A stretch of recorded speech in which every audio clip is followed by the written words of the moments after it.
Welcome back to another episode of the Jamesy Wamesy Show. Hope you all had a good enjoyment of the last video where I had drawn the Max just to test out my equipment. But I'm pretty sure that I figured out how to edit. See what I mean? Well, that was a stupid little trick I wanted to experiment with yesterday, but I was too afraid to try something so advanced. But let's get the show started here. We're going to take a look at some of the books in my collection. As you can see, it's quite a collection. If you can spot any books on my shelf, feel free to request it, and I'll look at it on the next episode of the channel. And let's see what we got here. Okay, the first one is K9. This is one of the BBC yearbooks. Here you go. Now, I really think that these have a lot of interesting art. Well, here's a page with just photographs. Let's see. I got this at my local comic shop. They have a ton of old stuff that nobody ever seems to notice, or if they do, they just don't care. There's our first drawing that we see there. It's not that impressive a drawing or anything. Just K9 blasting a wall. I think this is the same artist doing these two pictures here. Followed with a text story. This is a 1983 annual, by the way. So let's jump ahead a little bit. Let's get at some different art. Oh, here we go. I do like the stylish building design there on the left side page. The other page is good too. I mean, it's more of a cartoony character. And here we go. I dig these ones with the monotone drawings.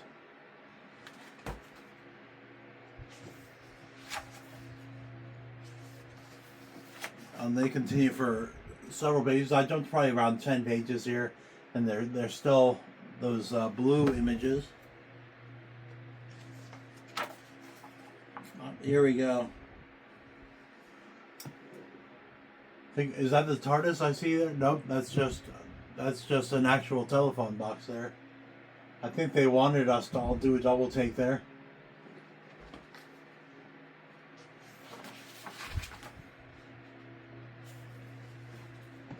Have that deer on the Stag Hotel ad, or I guess it would be like some sort of like a sign for the bar, or it's a hotel. Sorry.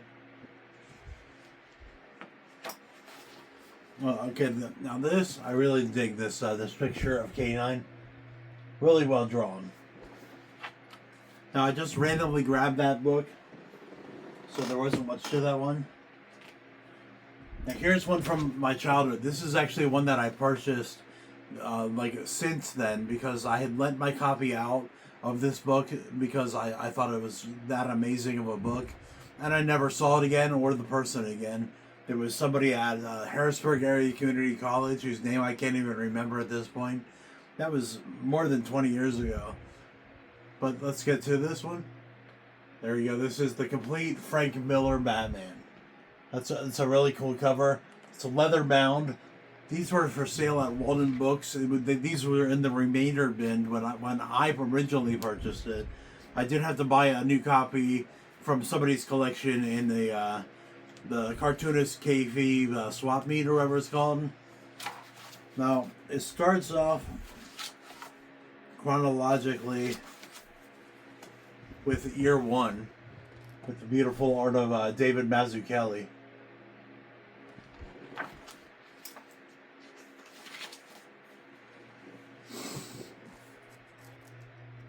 I'd say that both Mazzucchelli and Miller owe quite a bit of their storytelling at this particular time to Howard Chaykin. And there's our Catwoman when she was a lowly prostitute.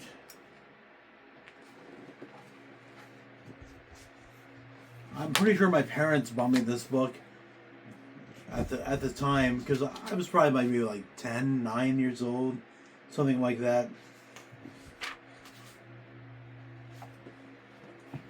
But yeah, I love the Mazzucchelli stuff. Now we'll skip ahead to the middle section.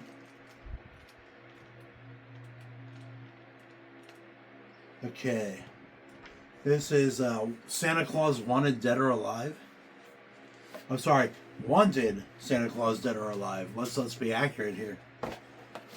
Now he had drawn this, I think, in the 70s. This looks like a 70s Miller to me. I think it's probably written by Denny O'Neil. Let's see if he credits it here. Okay, it doesn't credit it on the page, but I'm pretty sure that's who it is.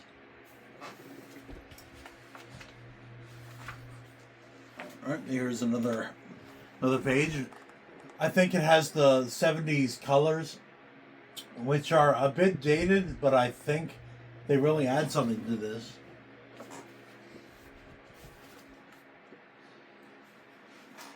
Merry Christmas, by the way. And here's the last page of that section. Let me go wide here. I'm sorry, guys. All right. And then, of course, we have The Dark Knight Returns, which this is probably how I originally had read it. I think it was. Now that I think about it, I'm almost positive it was.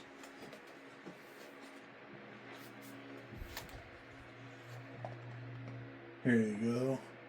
I think at this point I had read Daredevil Born Again, and I was instantly hooked on Frank Miller, and I wanted to see more.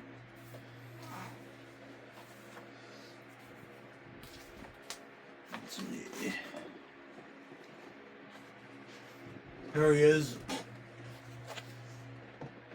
With a gun, something that many Batman writers would never ever consider. But Frank Miller was pretty in your face at this point, really at all points. I mean, if you look at the modern covers that upset fans quite a bit, that really is that in your face ethos there. Even if it's mostly negative views from everybody. And there you go. This book really pointed me to a direction that there was more of an elite class of books. I also found around that time Barry Windsor Smith. He did Iron Man. I think it was 232. I remember I was so in love with that book. I would show it to everybody. Just nobody would seem to have the same reaction that I had, but I totally reacted to that, and that totally changed my life as well. And I mentioned in a previous video, the first time I saw Mobius, that was another one of those rare artists that really impressed me at the time. Speaking of impressing me at the time, If Berkeley Breathed. I love these Bloom County collections. I had both of these from the same store that I bought my first not Frank Miller, Alan Moore issue of Swamp Thing. It was the My Blue Heaven issue, and I had no idea what was going on. I just knew that I was out of my depth, and there was something really incredible about whatever was going on. But yeah, I bought these there. Also in the remainder section. As you can tell, I'm a cheap bastard, and I always wind up buying the cheap and large collections. I remember at the time, I thought this was actually the complete Bloom County, between the two books that I'm going to show you, between this and the next one. Here we go. Gene Simmons never had a personal computer when he was a kid. A classic. But yeah, these were definitely not the complete, as we've seen with the hardcover collections recently. I'm reading the first volume. I'm more than 150 pages in, and Opus has yet to make his first appearance, despite being on the cover. And then here's some black and whites. I do remember these being fairly dense at the time, but they must be a lot more dense to read those like in the daily papers, especially at the time. Oh, here's the next one. This leads up to the end of the series, and that also probably contributed to why I thought that everything was over and everything was included. Now this cost me apparently $6 wherever I'd gotten this. All right, and here's some black and white page again.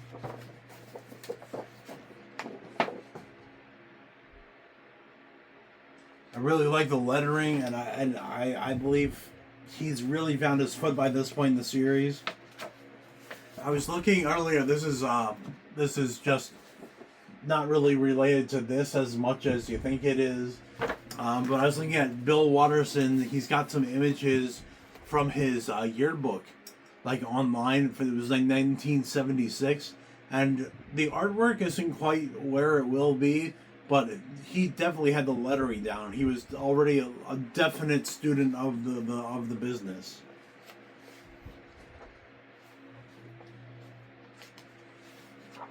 Right, this one's a color page with some black and whites on the other side.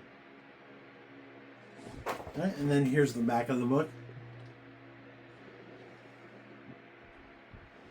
All right. And last, I thought I'd go through my EC collection. It's not that big, but I like to collect the yearbooks. They would collect about 5 issues of the series at a time when I was growing up in the early 90s, maybe late 80s. And here we go. We'll start with a weird science volume. This is, let's see, the first 5 issues complete. You can't really read it against that yellow so well. At least I can with my glaucoma. Oh.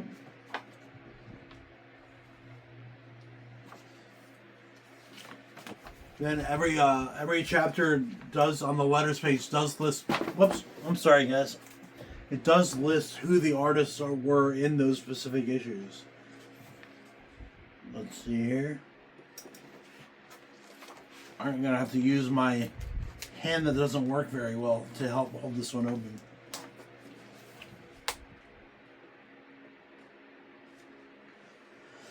Well, it has Al Feldstein as the writer. No, it has it as the cover artist of the issue within. Then the 4 stories are by Wally Wood, Al Feldstein, Harvey Kurtzman, and Jack Kamen. Now, this book is pretty hard to maneuver, as you can see, so I'll just show you the covers. Here we go. Nice and classic. And here's the back cover. There's a little rip over here where my pinky is. I've had this for more than 20 years. And there have been plenty of moves in that time. Or, well, within this house, there have been plenty of moves. The library used to be in the basement. Now it's on the second floor of the house.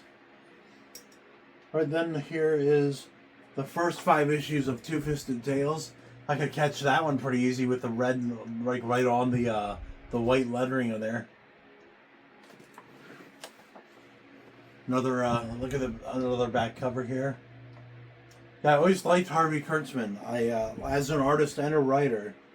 Like I consider him like the prototype for what Stan Lee would one day be, but he was, I think, a little more intellectual than Stan Lee.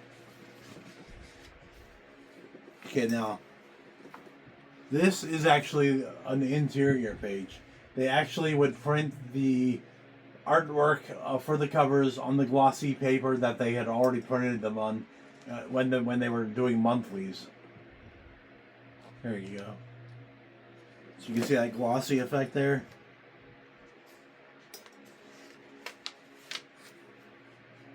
In fact, here's the back cover again almost. It's probably different issues. Let's see. Oh yeah, it's definitely different than what I had shown you before. All right. So like I said, my collection of EC stuff is not that big. All right, this is issue 6 through 10 of Two-Fisted Tales. As you can tell, I really, really wanted to continue this series. Try to get as many as I could at an early age. And we have Weird Science and Fantasy. This is issues 6 through 11. But look at that awesome Frazetta cover. We've probably all seen that cover by now. Just beautiful. I believe that Frazetta actually paid to keep that cover. Like usually, what's his name? Who's the EC guy?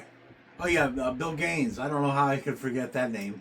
But anyways, Bill Gaines collected all of the original artwork, and I think that he held on to it until his death. He did later it out to Russ Cochran to create reprints at a certain point, and that's why they look so good and are recreated so well. But yeah, that cover has always struck me.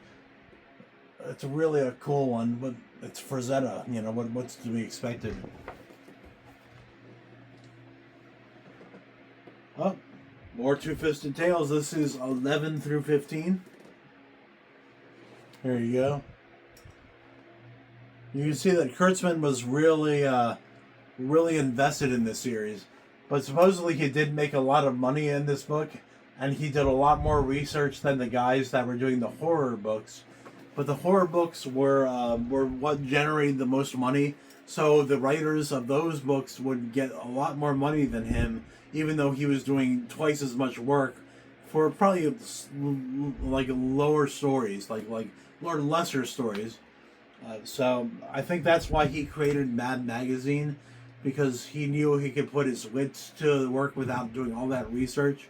But if you really look at Mad Magazine, there's quite a deal of research there. But I think it's a lot of it is ingrained in the artists, and I think that that makes it a lot easier than researching Iwo Jima or World War I, whatever. All right, and then I have a Vaults of Horror. This is the first 5 issues. Here you go. I don't remember much from this. Like my horror stuff, I'm not as big of a fan of. But let's see who. I'm already on the letters page, so we're gonna see if this lists everybody. No, I don't see the artist listed here. Let me see on the next page. Oh, here they are. Okay, we got Johnny Craig, Graham Ingalls, Jack Heyman, and Al Feldstein. All solid artists, but I really preferred the work of Kurtzman, and I liked the stuff of Bernard Krigstein. I thought those were the two best guys there. Like Bernard and Kurtzman did not see eye to eye on a lot of things. I think that that Krigstein preferred to work with as little interference as possible, and Kurtzman was very hands-on. So of course their styles would clash. Okay, that's the end of the first part of this video. Let me press the pause button, and we're going to be drawing. I've got 2 requests. One for Calvin and Hobbes, that's why Calvin and Hobbes was on my mind earlier, and another one for an Orson Welles. Now I'm thinking of drawing the fat Orson Welles, but we'll see what I come up with. Alright, we'll be right back. Okay guys, welcome back. Now we're going to be doing the drawing portion of our video. Now here we have our 0.3mm pencil. I just bought these just to have extra pencils around. I had sent almost all of my art supplies to Roman Rathard like about 2 years ago, I think, because at that point I was way invested in doing digital art, and I didn't see a future for any of these drawings. But as you can see, I'm actually doing a few commissions and a few pieces just for friends, just to have something to draw tonight. And one of them that was requested was Calvin and Hobbes.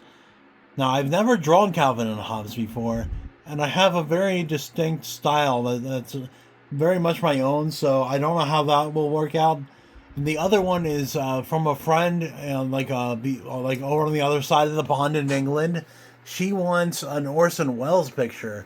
She had actually gotten...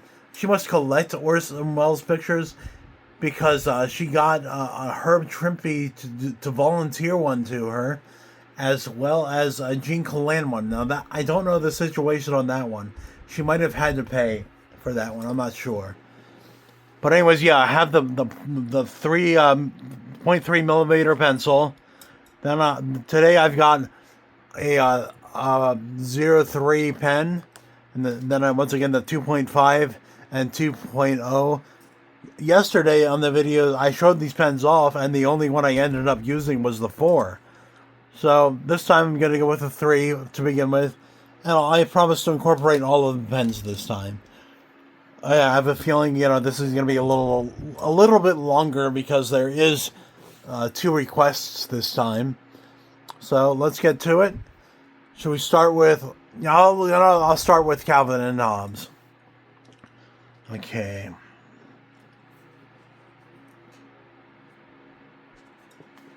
Can everybody see everything there? Okay.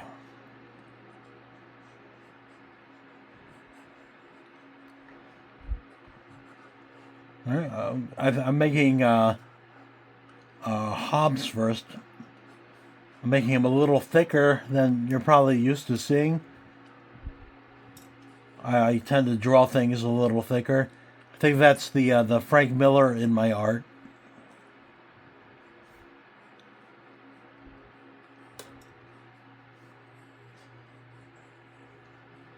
Here we go. Now I am doing this without reference so far, but at a certain point, I'm sure I'll be putting on some of the reference there, because I'm not as familiar with how they look as you might think. Like I might get the stripes wrong, even on the tiger. But I'm also thinking of Calvin's shirt. There we go. That's quite off model. So we're going to switch. Let's see. Hold on, I'm gonna press pause for a second. I decided F it. I'm used to looking on my phone for my references, and my tablet needs charging. So we're just gonna wing it. If it doesn't look right, oh well, we'll have to work on them another time as well. Especially Orson Welles. I really need to look at Orson Welles if I'm gonna do a drawing of him. Okay. So there's the bear, or not he's really a teddy bear or whatever, but I guess he's a teddy tiger. There you go. I give him some Heathcliff stripes. Give him some bigger cheeks.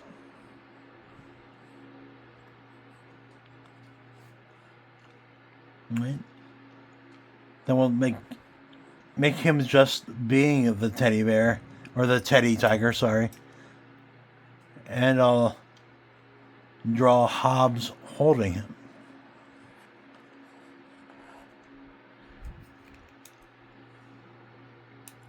Man, this lead is not to my liking. It just needs constant clicking. I'm not used to that.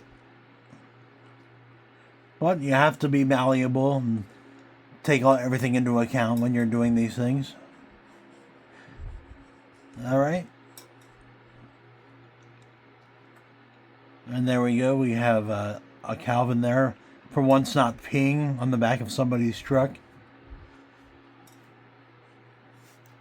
Alright. I'm done with the pencil stage.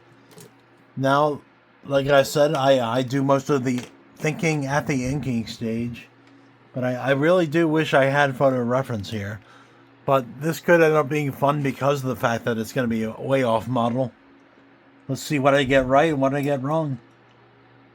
Alright, I'm thinking of drawing Calvin's hand first, because it seems to be in front of a lot of stuff. So if you draw it like first, you can't really mess up. Well, I'm sure you can mess up, but not by covering it up with something else. Here we go. Let me connect the hand.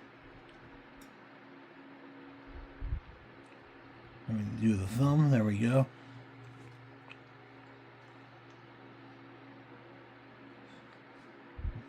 Now we're doing Hobbes's eyes. Remember, he's just a doll at this point. It's not part of Calvin's imagination this time. So let's try and keep that in mind.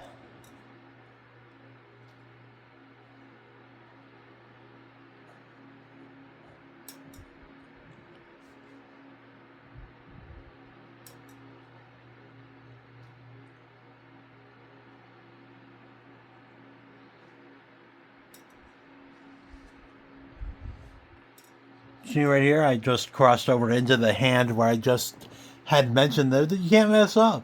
Well, obviously you can, because I just did.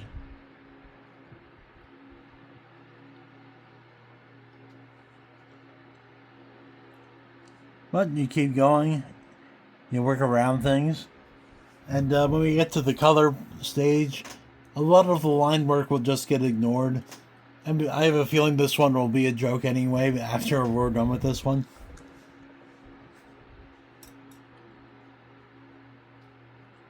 I seem to remember him having black on the end of his ears like that. I could be wrong. I could be remembering another character.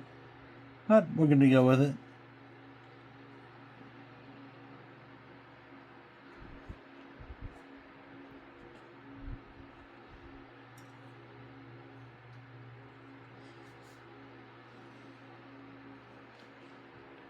There we go. We give him the cylindery legs.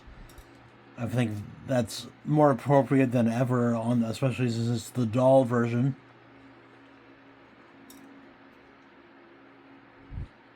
Alright, and here's his tail. I also remember there being black on the end of the tail.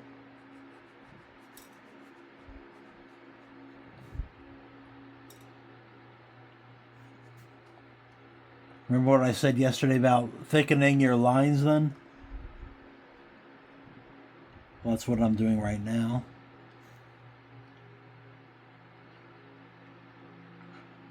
At least for a little bit of the drawing. Because I still have Calvin over here who's untouched. And of course Hobbes is barely drawn.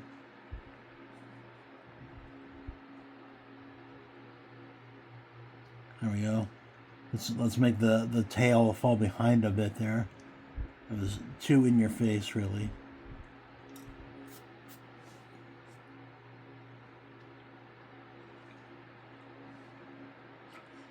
There we go. We give him my trademark Canadian mouth. I'm sure you South Park fans will appreciate what I mean by that.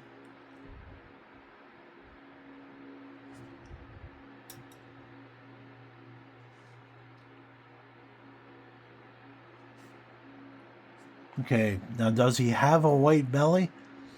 I don't remember.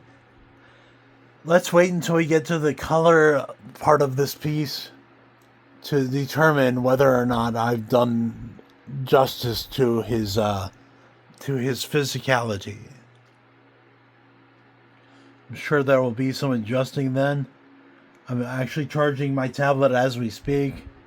Once it gets up to a couple of units of power, we'll take a look at what the hell I'm doing.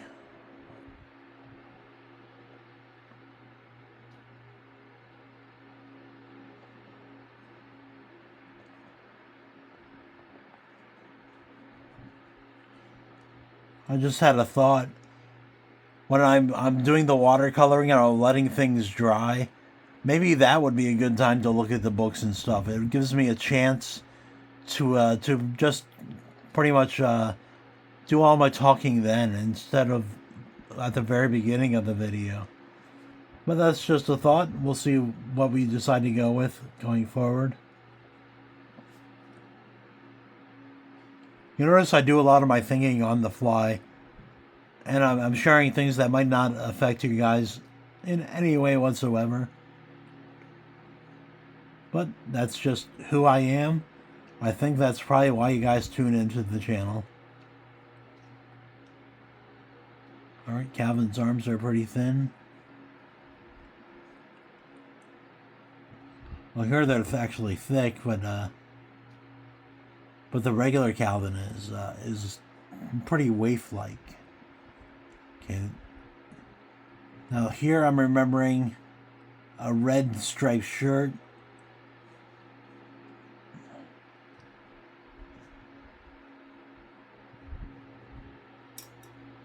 I know it's red, that much I do know. We turn this a little sideways here. And let's see.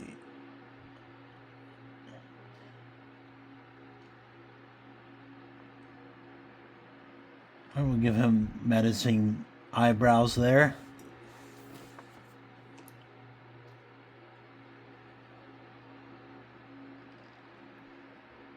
Here we go. You go with the happy hair.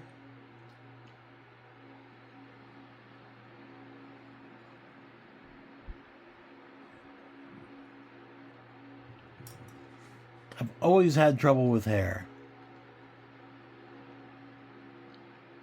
I want it to be pointy, like the Wildstorm hair, because that's probably what I grew up on. But it never seems to work out the way I want it to. Speaking of which, I don't really like the way I did the hair there. Especially over here. I think it should go over further. But obviously the wires are in the way there. Like I said, there's no wrong way to eat a Reese's, and anything goes. So, despite everything being a little bit off here, that's pretty much intentional in the end. It's like accidental genius. Let's give him a little neck there. More stripes. Give him a collar.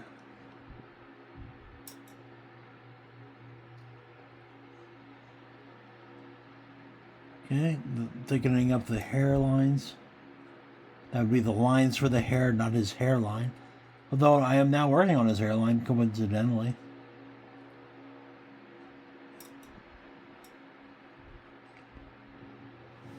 All right, I'm gonna see what I can figure out on the tablet, and maybe make some adjustments.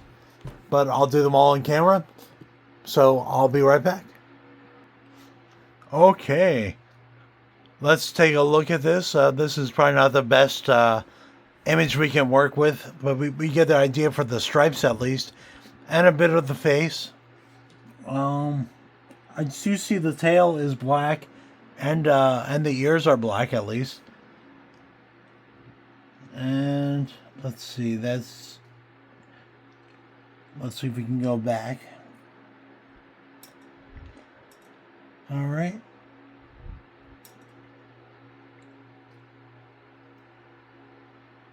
This one I'm curious about because I see the thumbnail. Okay, that seems to be a good one to work from. Let's see.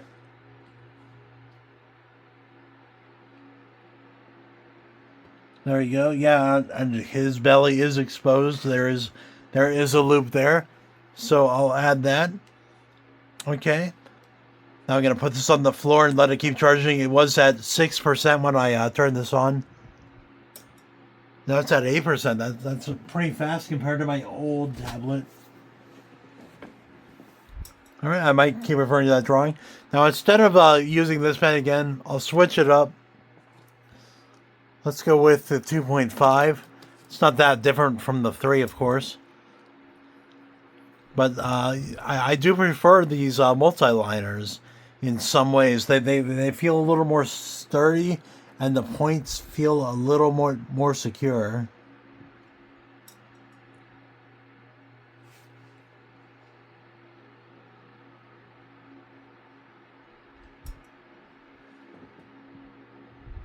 I can actually still see the tablet on the floor, and I can see Hobbes's belly at least.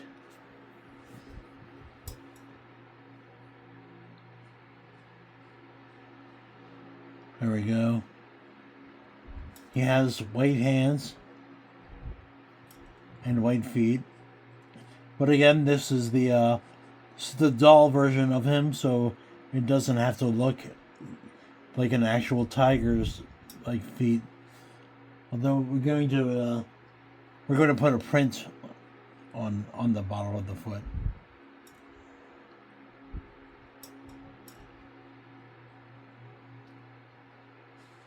See, spontaneous decision making.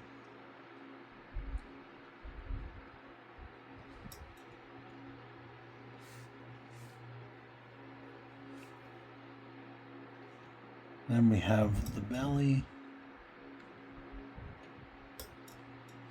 I guess the belly makes more sense as like a cartoon character like that's based on a plush doll would probably tend to be more cartoony, really, don't you think?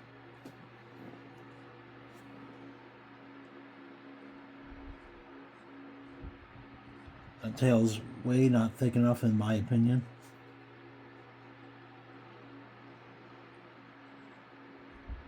And the stripes are nothing like Garfield.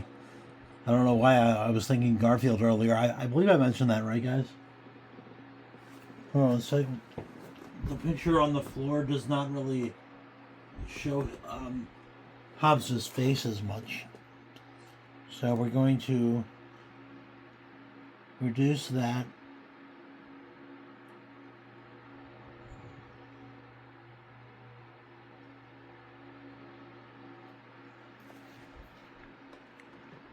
All right, here's what I'm looking at now, by the way. I'm going to scroll to the appropriate panel with Hobbes on it.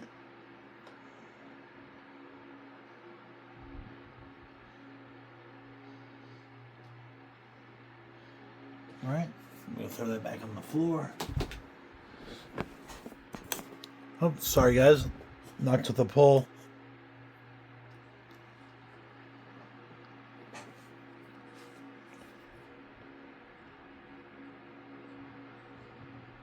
Now we're working on the face a bit here.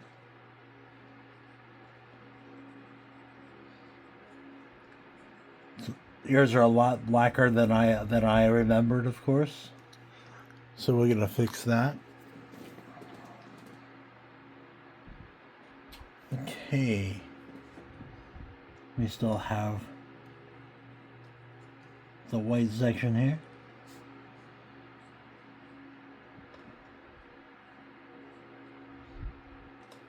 All right. I think Calvin is a little hidden on here. But what are you going to do? Just make him a little thicker here.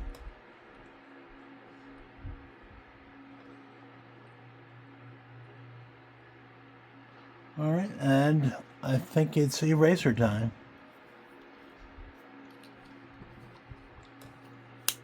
Right, here's the good old Stabler eraser, and here's my nubby crappy hand to hold the paper in place. And here we go. This is a little more complex than the drawing I did yesterday. I'm so used to drawing the Max that I do so much of the thinking beforehand, whereas these characters are not as much in my head so much. So I really have to think about what I'm putting down. Even though it's in my own style, the fact that the characters are not memorized in my mind is a little harder to draw than drawing the Max for me.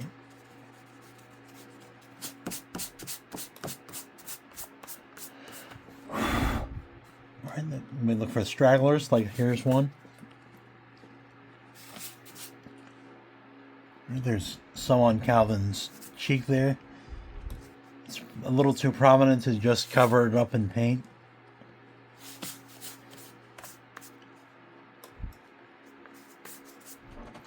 Okay.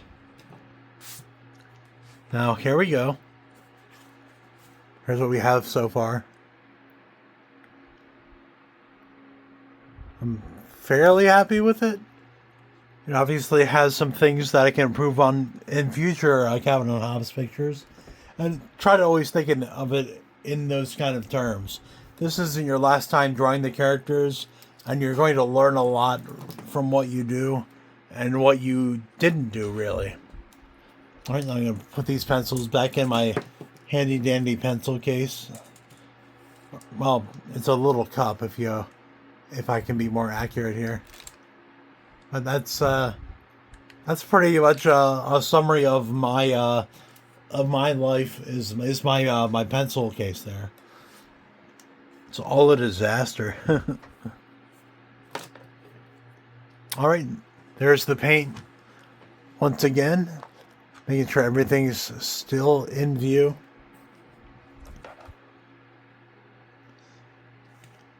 And we're gonna go with a big brush again. My good old flatty guy here. All right. Somebody's asking about my tools yesterday. Here we go. This is Derwent, is the company that I recommend. I think these are the best brushes, but they're also very, very expensive. But you do get what you pay for. Now, if you're just beginning to use water brushes, just buy a bunch of generic ones. It doesn't really matter. It'll give you a feel for the tool. And then later you can invest in the actual products. All right. And I also noticed I didn't add stripes yet. Now, I'm thinking I might go with a larger pen to add the stripes to the tiger. Let's see. Here's my other pencil case, or pen, whatever you call it, cup, I guess.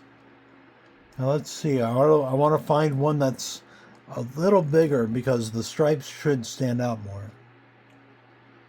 Okay, here's a 0.5 millimeter. Now we're going to add the stripes with that. All right, let me look at the reference material again.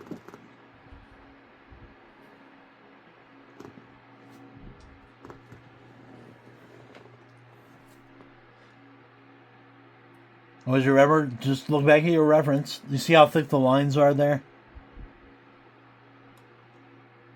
So we're gonna obviously do it in our own way, but we want to see what has come before. Here's my available options for looking at some of the art.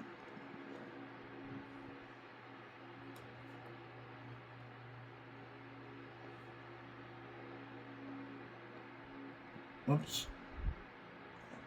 Doesn't want to stay there. Alright. Looks like he does have some white on the ears. So I did trust my instincts on that, and it turned out to be right. And we obviously don't have Calvin down so much just yet. So it's good to have more reference with him. Alright.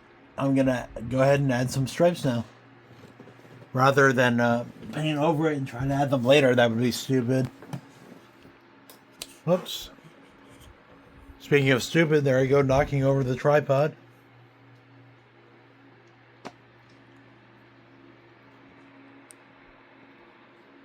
Alright, I hope everything is still visible for y'all. And here we go.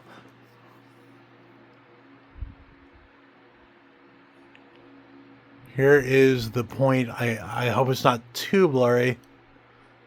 Remember, this is Copic multi-liners. And let's go ahead and add those stripes. Okay, yeah, this isn't so bad. This is a nice thick pen size.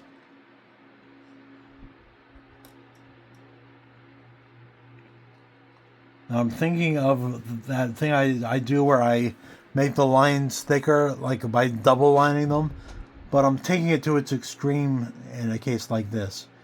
You see how I'm making them super thick and then filling in the middles? That's what I do. Doesn't mean you have to do it the way I do it. I've already said it once, I'll say it again in this video. There's no wrong way to eat a Reese's. Just get the story told, get the drawing done, and you're all set. Nothing else matters, really. Just because I do it one way doesn't mean that's the only way to do it. That's just the way that I've developed that's natural for me. You can draw completely different than I do, and there's nothing wrong with that.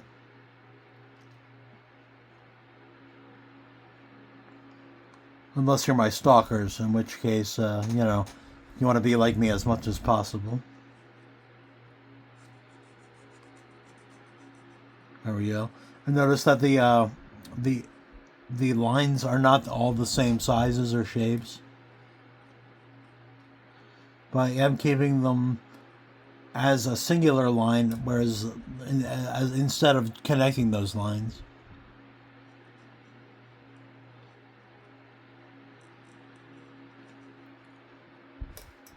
I say that as I'm actually connecting a line, but that's not how I meant it. I mean, I'm not connecting like this line to this line, like making them branch together. I think branch is a good way of describing that. Y'all ever notice I'm not that good with words? I find that the internet actually works in my favor after my strokes. Like, I can think the words and type them out a lot faster than actually expressing them verbally. So Messenger and those kind of things really work a lot better for me than I think for a lot of people.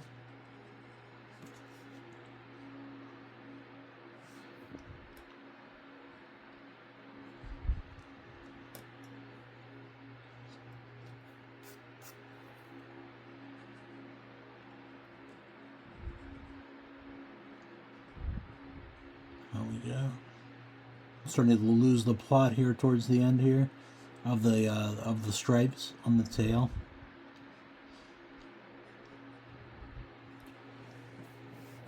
All right, and on this arm here, I'm gonna add some stripes too. But I think it's a lot easier if I turn the paper sideways on this. Okay.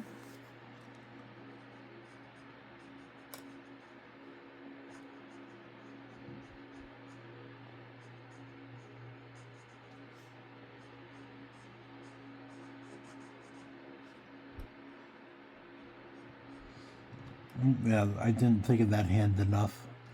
So I'm going to go back on that hand.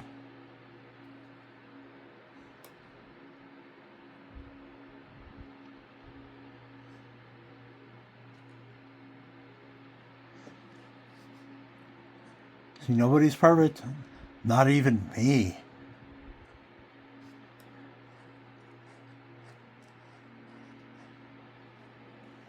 All right.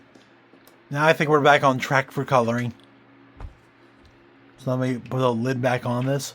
I did leave the lid off of my number 4 pen yesterday, but I do have multiples of that particular pen. So it's not the end of the world, but you probably want to make sure that you clean up your tools as you go. All right. Since the tiger is really in the front here, and I do see some more straggling lines. Hold on a second.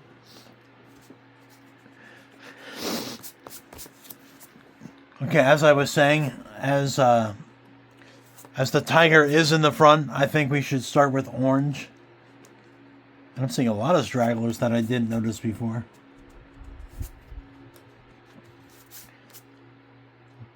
Well, that's, I guess, as good as you're going to get for a drawing that's not going to sell. All right, we do some droplets. We mix it with the yellow there.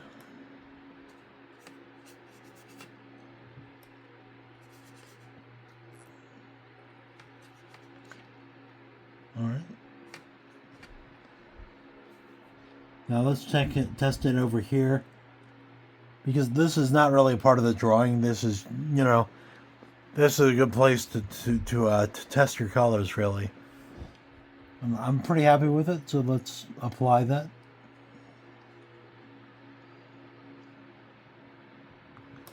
I think it had a dark color on the brush the last time it was used, so that dark is kind of coming with it.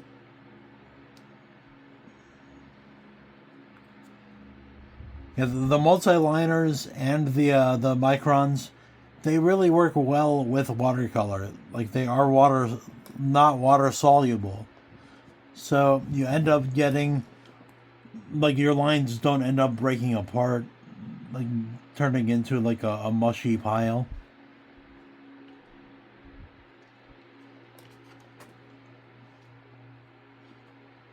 Oh, I got the orange to go through quite a bit there, so let's go back over here.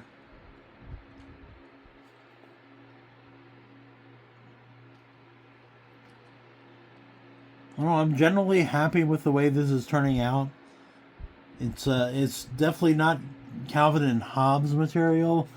It's not like up to Bill Watterson standards, but Bill Watterson is Bill Watterson, and James Smith is another story. James Smith is James Smith.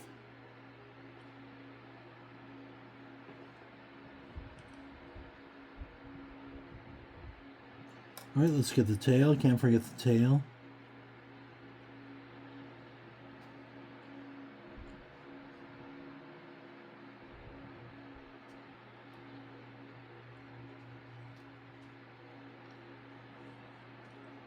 I think some of that thick, like a brownie orange is it's actually adding a bit of texture to this. So I'm gonna keep that going there.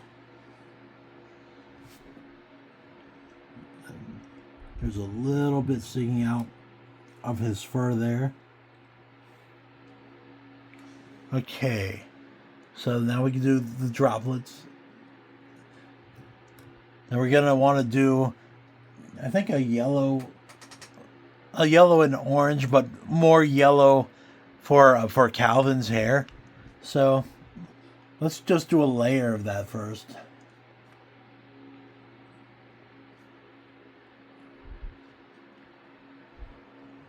Oh, more stragglers. All right, I'm going back to the eraser. I'm sorry, guys.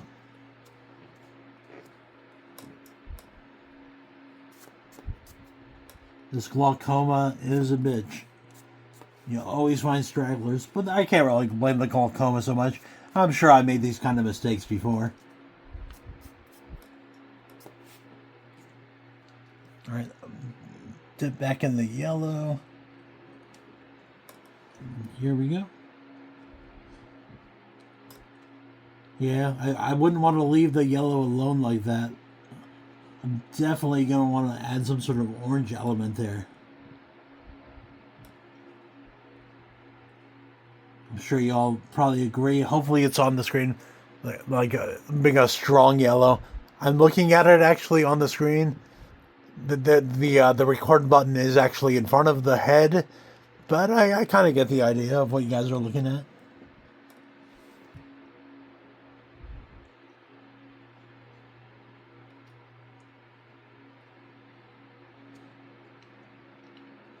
Okay, then we add a little bit of that orangey color, which is not the same as on the tiger because I want it to stand out a little bit. Let's see how that comes across over here. Okay, let's see. Let's get a little bit more of it.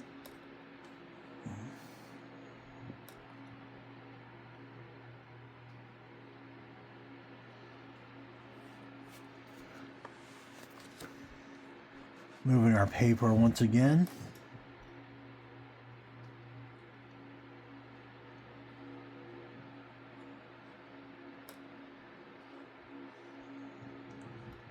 I seem to be missing a little white part over there.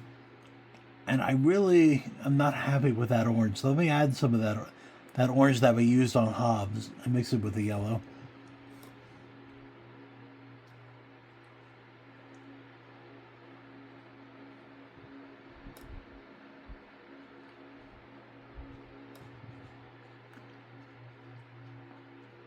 All right, it's a little bit thick, so let me get a tissue here. This is the same tissue I used yesterday. As you can see, I'm a cheap bastard.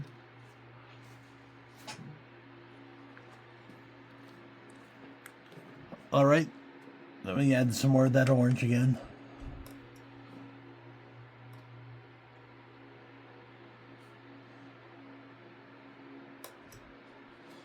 I'm even going to switch brushes on there because I think the brush is pushing some of the water there.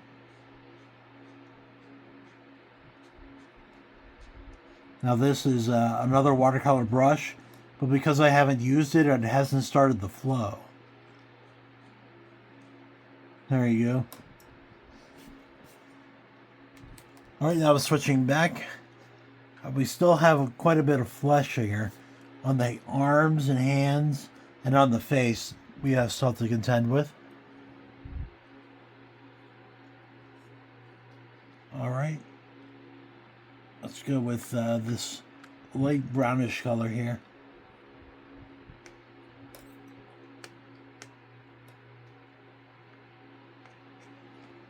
Alright, then we test that out too. Alright, it seems okay. Let's see how it looks when we actually apply it to the arm. Okay, it's kind of thick. Spread that out a bit there.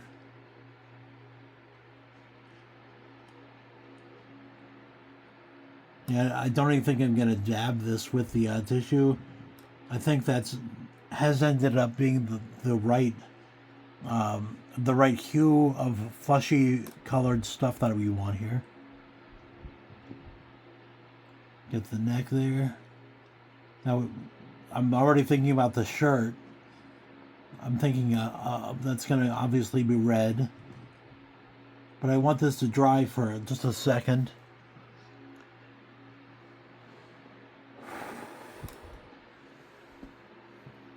So I'll just pause you guys for a minute.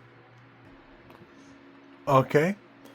Now, let's dilute the water a bit and get the other colors off of there. It looks already pretty thin there.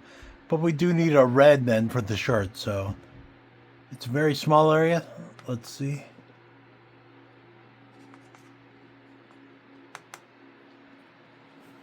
All right. I'm just using the edge of the brush here.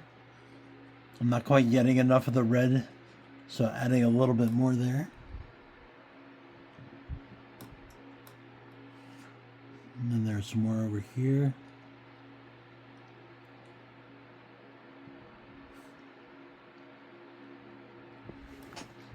All right. And I always think of the Calvin and Hobbes trip as kind of a fall kind of situation. So let's see if we can get some fall colors behind these two.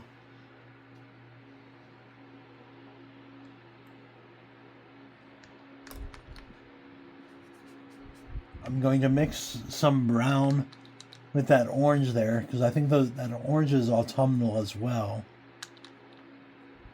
Okay, let's see. All right. Kind of clashes with Hobbes, but there we have it. You know, I had some blue highlights to it as well around his body just to make it stand out more.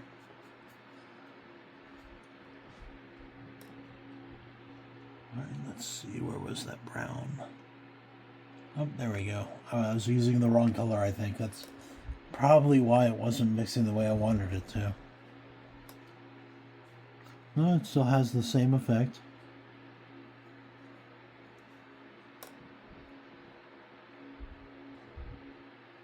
I'm already thinking of working on the Orson Welles one. I don't know if that will be tonight. We'll see if I'm willing to make the longest video I've ever made or not. Is this too off camera? Let's see. Move the paint down a little bit. Plop this down.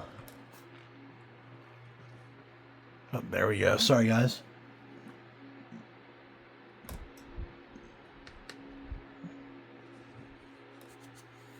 Now we're going all the way to the edge of the paper because it does absorb it. This is mixed media paper and not watercolor paper, but it does seem to work out pretty well with the watercolor effects.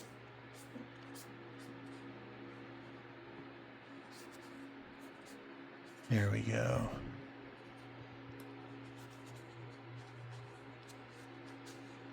I'm going to turn the paper upside down at this point.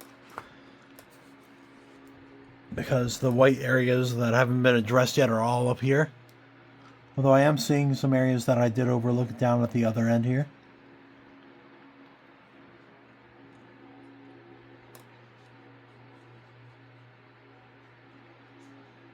Alright, it's the fall funibration.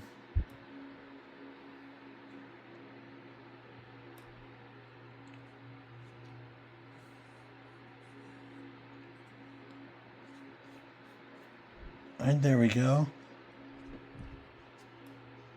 I've already changed my mind. I'm not going to go with blue there. I'm going to probably go with the purplish color.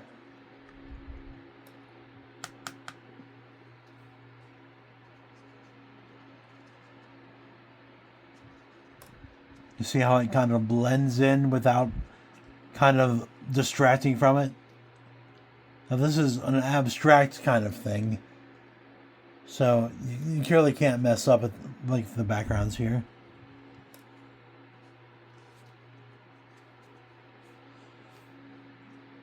Here we go. Even between the legs there, and where the leg meets the tail, you want a little bit of purple.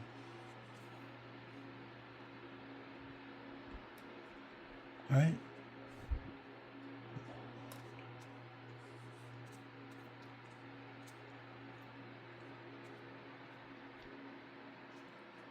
All right, maybe I will add some blue. Now that we've settled on the purple, I think a little blue is in order. Notice it comes out a lot darker. But I think that really works with that autumnal thing I was talking about.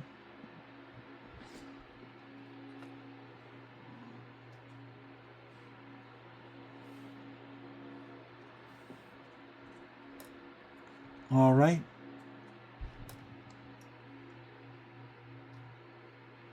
Now let's do my trademark messing it up. Turn it around. All right, we add some drops to the black.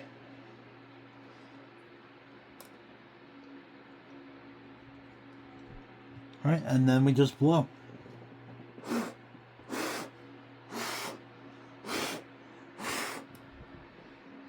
All right. Maybe add some red to that since we've already got some in our well. It'll come out darker too because it's mixing with the black paint.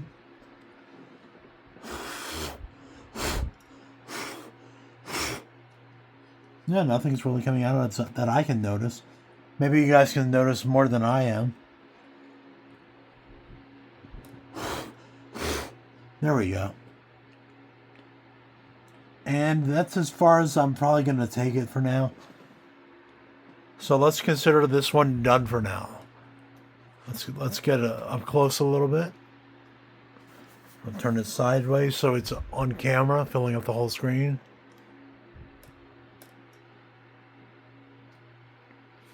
All right, there you go. If you ever wondered how weird a Calvin and Hobbes piece by me would be, now you have it. All right, thanks for checking that out. I'm going to pause. I'm going to decide whether or not to work on Orson Welles or if this is the end of the video. But I still have to come back with a quote from the Hot Tips book. So either way, you'll see me in a minute. All right, be right back. Okay, I'm back. I think I'm going to work on Orson Welles, but I did switch pads. This is actually going to be a watercolor pad as opposed to the last one, which was mixed media. I believe I bought these for buy two get one free. And this cover fell off of a different tablet that I was using, but if this is the exact same kind that I use, but that I'm using on this one at least. I'm not really committed to any certain certain brand of paper, but let me pull the tablet here again. We'll see what our charge is at.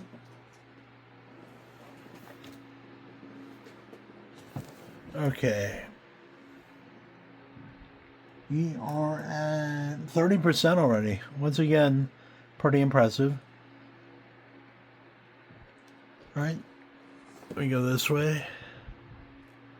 No, it doesn't do anything, so... Oh, there it goes.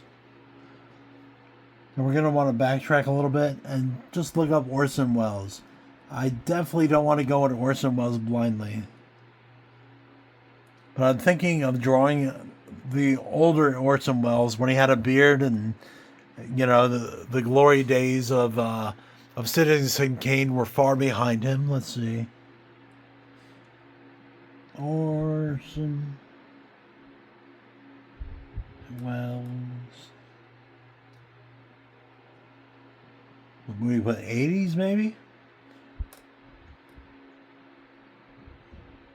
Let's see what comes up.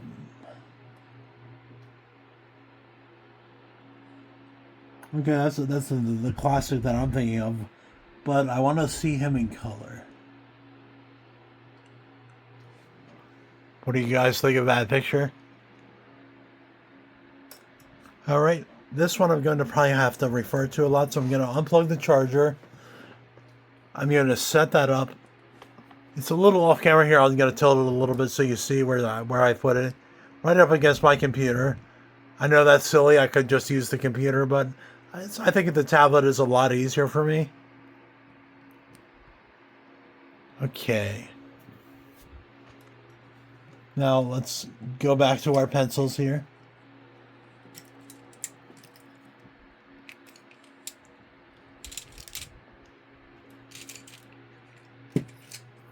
There we go. The good old handy 0.3 millimeter.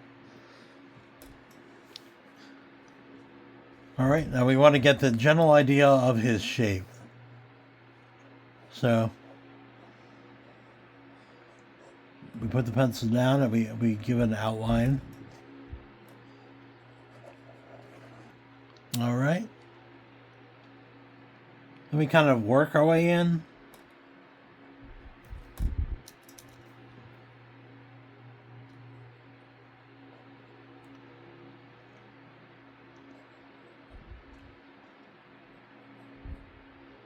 Has the slit back hair. Here's the white on the temples, so you can accentuate the darker parts and keep a white space on the side here, knowing that that he has the white temples. All right, he had angry eyebrows by this point. Yeah, I think he probably always had them, but I always found them angry the older he got.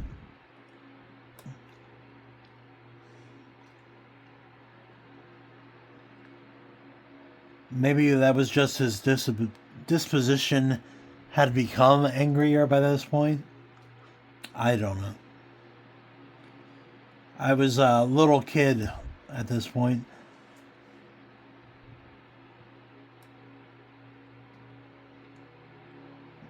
I imagine from the podcasts I've listened to and the videos I've seen and everything, I imagine he has reason to be angry.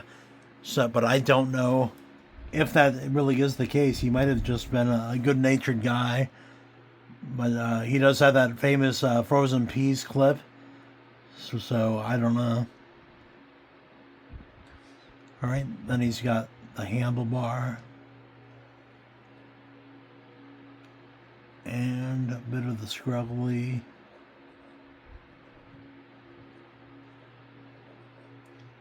Okay, yeah, I think this will just be an inking part of this today.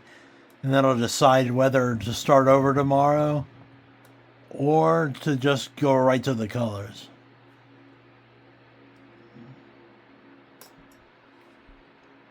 Kind of looks like Sean Connery there.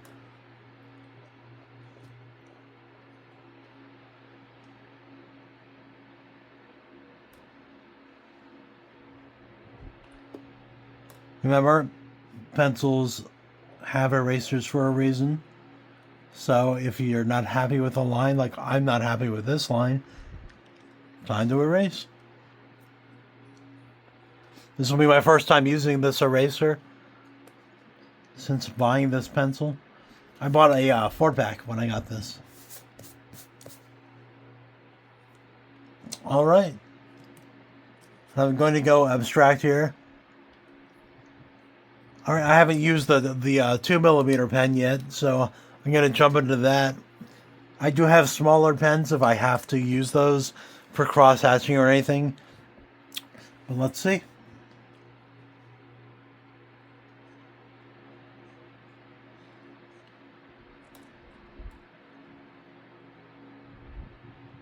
And I'll add my weird abstract shapes. They're kind of arbitrary and don't really add much to it besides, oh, those look neat.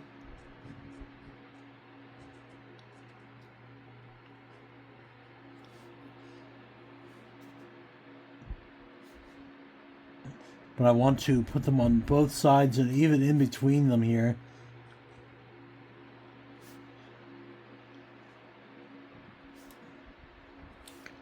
Okay. He has a pretty squared jaw here, I'm surprised.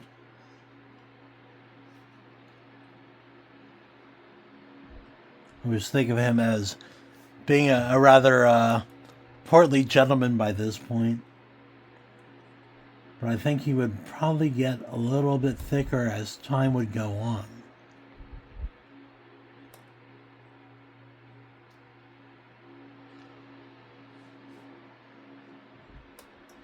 Now remember, we have that white part of his hair there, so go dark here. You leave this area whitened in. And it continues into his beard, where it gets darker the more inside the picture you get.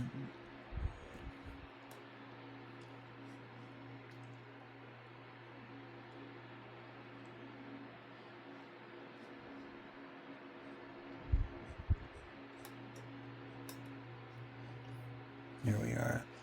These metal things are pinching my hand, so push those down a little bit. It's a little more comfortable now. Believe it or not, that little trick actually worked.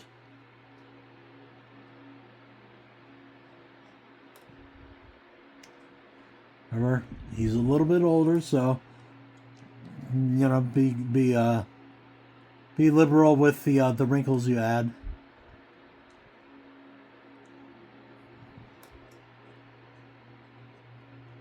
Oh, the more I'm staring at his picture, the more I'm seeing a kind of kindness in his eyes. I'm sure that he expressed some anger to some people, but I wonder how much of that was them being set off by his mean look, and how much of it was him just giving people what they wanted by being angry at them. If that makes any sense to y'all.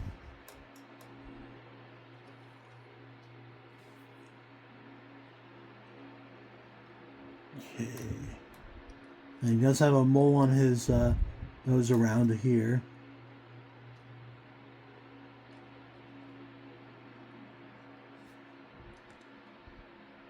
Pull this up here.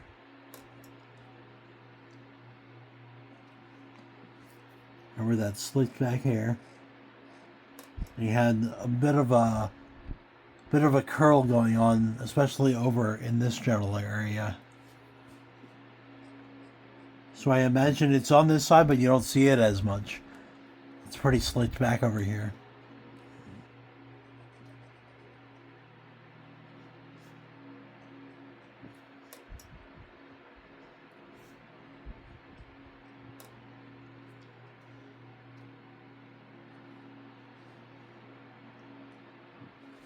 And this side is smooth, you don't even see the beard.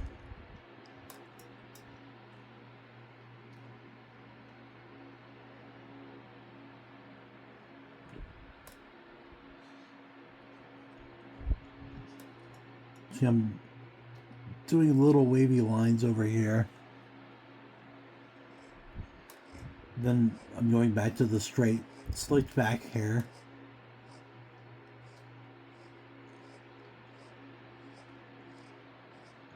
And this drawing will probably be a failure, but at least it gives me a feel for the character when I go back to Orson Welles. I'm not going to give up on this character, obviously.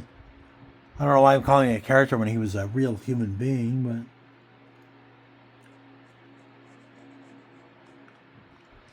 but All right, the mustache blends into the beard, but it is darker than the beard. You may have noticed in that picture. If not, here's the picture again. I'll show you that again. See what I mean?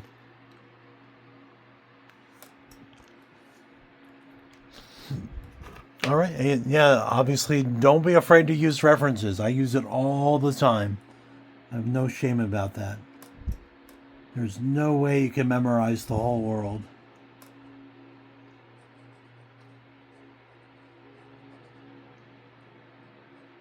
And I, for one, wouldn't expect you to. All right, and then here's the lip.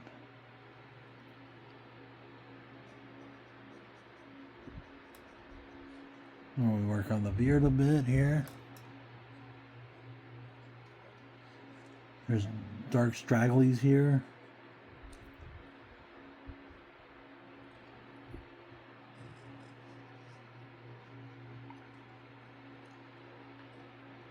All right. Let's add some more abstracties here.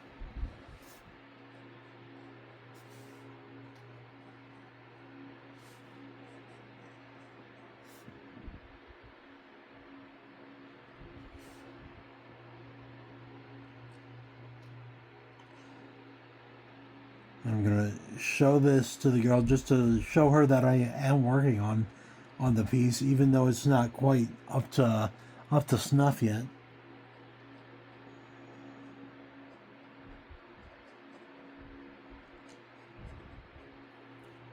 All right, and then this would be filled in with wax. Here's some little X's for you.